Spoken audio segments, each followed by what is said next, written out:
ఉదయం 11 గంటలకు ప్రారంభమైన సభ సీఎం చంద్రబాబు సుదీర్ఘ ప్రసంగం అమరావతి రాజధానికి చట్టబద్ధత అంశంపై ప్రసంగించారు. అనంతరం స్పీకర్ అయ్యన్న పాత్రుడు ఓటింగ్ నిర్వహించారు. ఏకగ్రీవంగా తీర్మానం ఆమోదం పొందినట్టు ప్రకటించారు.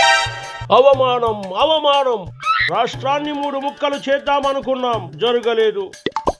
అమరావతి నాశనం చేద్దామనుకున్నాం, అది జరగలేదు.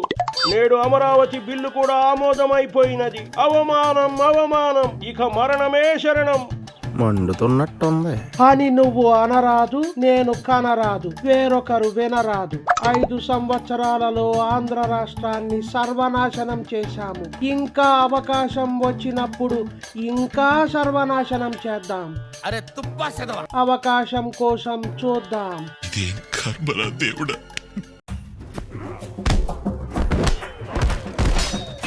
ఒరేయ్, ఇన్ని సంవత్సరాలు మీరు నన్ను, నా పరువును సర్వనాశనం చేశారు. ఇంకా ఎన్నిసార్లు నాశనం చేస్తారా? చంద్రబాబు నాయుడు గారు ఉన్నంత కాలం మీ పాచికలు పారవో. ఇప్పుడు 11 వచ్చాయి, ఈసారి ఆ 11 కూడా రావో.